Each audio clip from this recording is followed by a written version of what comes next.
여기에 주민규와의 단독 인터뷰가 화제가 되고 있는데요. 다양한 이야기 속 이강인 선수와 관련한 일화가 화제가 되고 있습니다. 주민규는 지난 3월 북중미 월드컵 아시아 지역 2차 예선을 앞두고 33세 333일이라는 나이로 국가대표 최고령 최초 발탁 기록을 썼습니다. 앞서 지난 6일 싱가포르전에서는 34세 54일 나이에 데뷔골을 터뜨리며 관심을 한몸에 받기도 했습니다. 그는 주변서 2026 북중미 월드컵도 가야 하지 않느냐고 말한다. 물론 마음속엔 있을지라도 생각하지 않으려고 한다. 현재에 충실하며 많은 골을 넣는 게 목표라고 말했습니다. 그런가 하면 주민규는 대표팀 합류 당시 주장 손흥민을 비롯해 조현우, 엄원상 등 동료들의 도움이 컸다고 말했습니다. 내가 낯을 많이 가린다. 또 나이가 많아 당장 어울릴 사람이 없지 않을까 걱정했는데 동생들이 다가와 줬다며 고마움을 전했습니다. 그러면서 막내급 1원 이강인과 있었던 에피소드를 언급해 시선을 끌었습니다. 인터뷰에 따르면 지난 소집 기간 식당에서 이르게 식사를 마친 주민규는 디저트 코너에서 과일을 가져와 동료와 나눠 먹었습니다. 그때 이를 바라본 대표팀 선배 이강인이 주민규에게 형이 나이 가장 많은데 왜 과일을 직접 떠오느냐며 웃었고, 이에 주민규가 내가 나이가 뭐가 중요하냐. 나중에 너도 나이 들면 형처럼 하라고 했다고 말한 것으로 알려졌습니다. 해당 일화를 전하며 주민규는 강인이나 다른 동생들이 먼저 장난도 건다. 처음엔 나도 조심스러워했는데 생각보다 다들 순수하고 좋더라고 덧붙였습니다. 이강인 선수가 본 바로는 나이가 많은 선수는 직접 과일을 떠오지 않는 문화였는데 주민규 선수가 직접 과일을 떠오는 모습에 웃으며 이야기를 한 것 같습니다.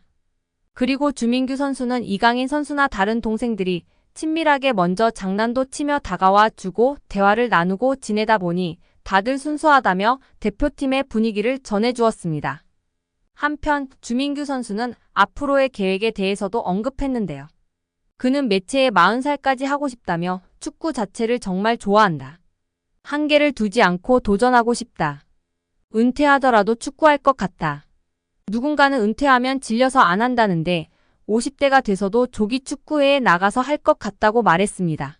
지난 겨울부터 아스널과 노팅엄 포레스트, 토트넘 호스퍼 등 EPL 구단과 꾸준히 연결된 이강인은 최근 맨유와 다시 접점을 구축하며 올드 트래포드 입성 가능성이 제기되고 있습니다. 크리스탈 팰리스가 아울러 언급되긴 하나 현지 매체는 자본력에 앞서는 맨유가 이강인 영입 전 선두를 꿰찰 것이란 전망을 내놓았습니다. 아모링 맨유 감독까지 이강인을 높이 평가하며 동향을 주시하고 있는데요. 파리 생제르맹 소식을 전문적으로 다루는 VIPSG는 이강인과 PSG는 이제 끝났다. 이강인은 루이스 엘리케 감독의 차기 시즌 구상에 포함되지 않을 확률이 높다면서 그럼에도 이적 시장에서 높은 평가를 받고 있다. 맨유와 크리스털 팰리스를 포함한 여러 EPL 클럽이 그의 상황을 면밀히 주목하고 있다고 전했습니다. 프랑스 풋1도 지난 13일 이강인의 플레이 스타일이 이적 시장에서 큰 관심을 끌고 있다며 아모링 감독은 이강인을 높이 평가한다. 자신의 전술 체계에 잘 맞는 선수라 확신한다고 보도했습니다. 아모링은 3백을 기반으로 2명의 중앙 미드필더를 배치하는 포메이션을 즐겨 쓰고 있습니다. 센터백과 중앙 미드필더가 1차 빌드업을 수행하는데요. 좌우 측면의 윙백은 상대 진영 깊숙이 전진하는 공격적인 포지셔닝으로 전방의 윙어와 하프 스페이스에서 수적 우위를 확보하는 전술입니다. 이강인은 미드필드 전 지역을 소화할 수 있는 멀티성이 특장점입니다. 주 포지션인 중앙 공격형 미드필더는 물론 좌우 측면의 포진에 3톱으로도 기용 가능하고 폴스 9, 세컨드 스트라이커 경험도 있습니다.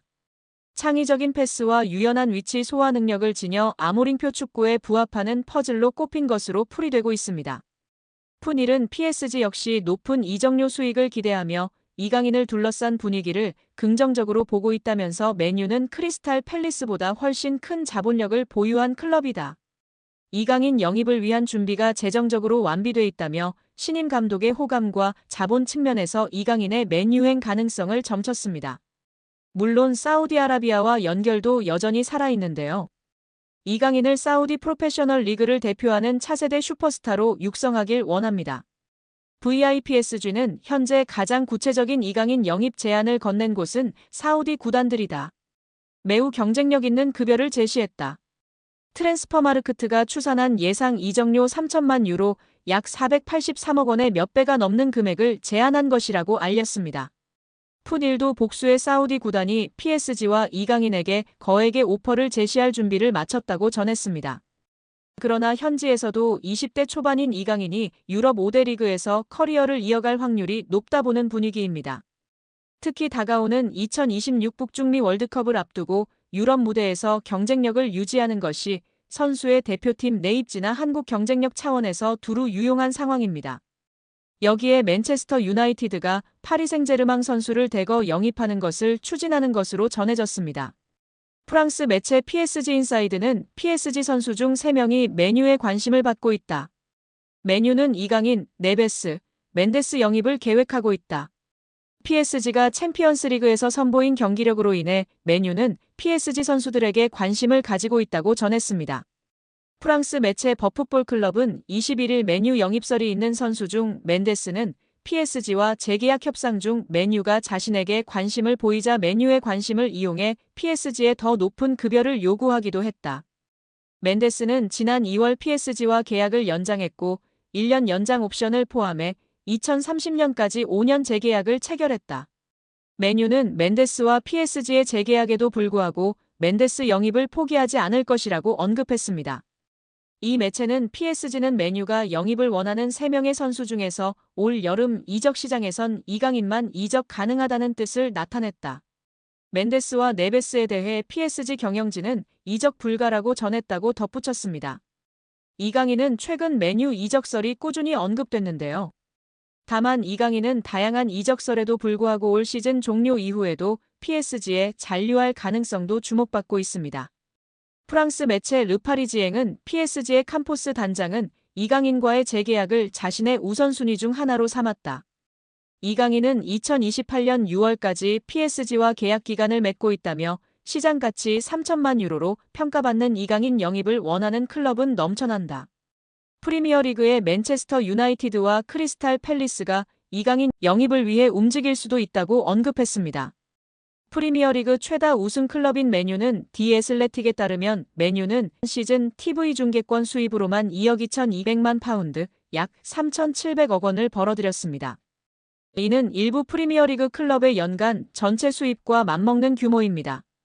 아디다스와의 스폰서십 계약도 2035년까지 연간 9천만 파운드, 약 1,500억 원을 지급하는 장기 계약을 맺고 있습니다. 다만 강등 시 금액을 50% 삭감하는 조항이 포함돼 있습니다. 아디다스는 한 시즌 사전 통보 후 계약을 파기할 수도 있다고 알려져 있습니다. 맨유의 연봉 총액은 3억 6,500만 파운드, 약 6,100억 원입니다. 이는 하루 100만 파운드, 약 17억 원을 지출하고 있습니다. 대부분의 프리미어리그 구단이 강등 시 50% 임금 삭감 조항을 두고 있지만 맨유는 이런 조항이 없는 것으로 알려져 있습니다. 한마디로 미친 듯이 돈을 뿌려대는 클럽입니다. 최근 곤두박질 치는 성적 등 어려움으로 인해 직원 구조 조정 등을 시행하고 있으나 그래도 이강인이 입단 시 현재 받는 연봉의 2배는 받을 것으로 예상하는 적이 지배적인 상황입니다.